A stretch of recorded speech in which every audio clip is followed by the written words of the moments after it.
আজি আমিষ বাড়িরে মান্ডুর মন্ডা মন্ডা আখিরে নিদ নাই। দীর্ঘ গোটে মাস পরে মান্ডু বিলেই আজি মাছ খাইব। মাঘ মাস পে বউ আর মন্ডু তো আমিষ খাই নথিলে, হেলে মু তো বিলেই লোক না, মাস যাক ভালকে দাবি ঠুসিকি খাইছি। সকালে পরে মান্ডু গোটে কিলো মাছ ধরি বসলানি। সত্যরে মান্ডু দুর্বলক মান্ডুর মাছ পাই লোভ প্রবল। কইছি কাকুড়ি কষি মান্ডু কাটুছি মাছ পনিকিরে বসি।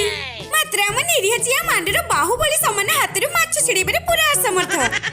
ଏବେ ମାଣ୍ଡୁ ଅତି ଶ୍ରଦ୍ଧାରେ ମାଛକୁ ଧୋଇଦେଲା। ମୁଁ ସେଥିରେ ଲୁଣ ହଳଦୀ ଲଙ୍କା ଗୁଣ୍ଡ ଲେମ୍ବୁକୁ ଦେଇ ଗୋଳେଇ ଦେଲି। ବୋଉ ତେଲରେ ପାଣି ଆଖିଆ ମାଛକୁ ଭାଜି ଲାଗିଲା। ବୋଉ ମୋର ଫଟାଫଟ କରି ମାଛ ଭଜା ମାଛ ତରକାରୀ ଚୁନା ମାଛ ଭଜାକୁ ରେଡି କରିଦେଲା।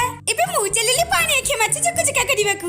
ସେଥିପାଇଁ ପିଆଜ ରସୁଣ ସୋରିଷ ଜିରାର ବଟା ମସଲାଟେ ପ୍ରସ୍ତୁତ କଲି। କଡ଼େଇରେ ତେଲ ଫୁଟଣ ପିଆଜ ବଟା ମସଲା ଲଙ୍କା ଗୁଣ୍ଡ ହଳଦୀ ଟମାଟୋ କଞ୍ଚା ଲଙ୍କା ଲୁଣ ମାଛ କସୁରୀ ମେଥି ଧନିଆ ପତ୍ର ଦେଇ ରେଡି କରିଦେଲି ଚୁକୁଚୁକା।